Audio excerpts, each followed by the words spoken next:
नमस्कार साथियों। तो पुरानी पेंशन को लेकर के महत्वपूर्ण जानकारी आ रही है कि वहीं सुप्रीम कोर्ट ने जो आदेश दिया था तो उसके जो क्रियान्वयन है उसमें ढील पर नाराज़गी व्यक्त की गई है और लोकसभा में लेकर के भी जो है इस बात पर मुद्दा उठा है। तो क्या है पुरानी पेंशन और संपूर्ण जानकारी लेकर के आए हैं।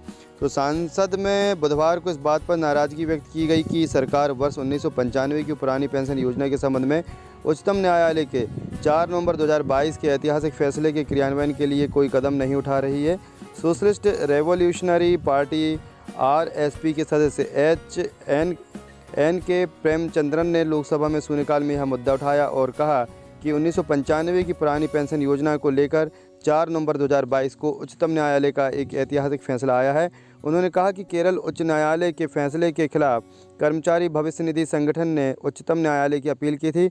जब उच्चतम न्यायालय ने उस फैसले को बरकरार रखा तो ईपीएफओ ने उसके खिलाफ पुनर्विचार याचिका दायर की, जिस पर एक विस्तृत फैसला आया। इस फैसले में कर्मचारियों के वास्तविक वेतन के आधार पर पुरानी पेंशन योजना का विकल्प नहीं चुना था, उन्हें पुनः इसे चुनने का विकल्प दिया गया और फैसले के 4 माह की सीमा तय की गई है। लेकिन ईपीएफओ ने अभी तक इस बारे में कोई कदम नहीं उठाया है। श्री प्रेमचंद्रन ने कहा कि उच्चतम न्यायालय के आदेश के क्रियान्वयन को लेकर यह उदासीनता चिंताजनक है। सरकार को इसका तुरंत संज्ञान लेना चाहिए।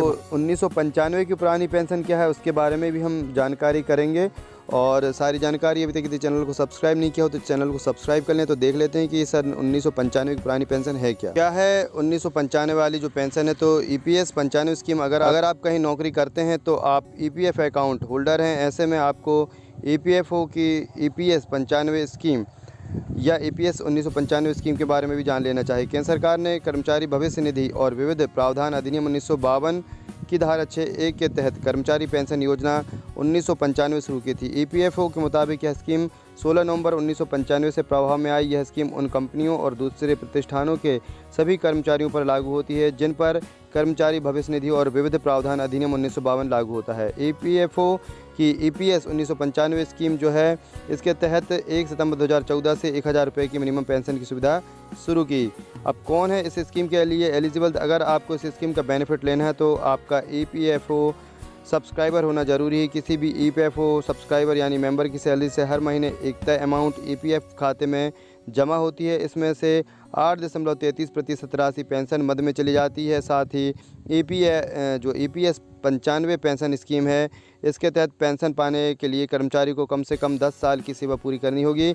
इस स्कीम के तहत रिटायरमेंट की उम्र 58 साल है। ईपीएफ मेंबर 50 साल की उम्र से कम दर पर अपना ईपीएस भी निकाल सकता है।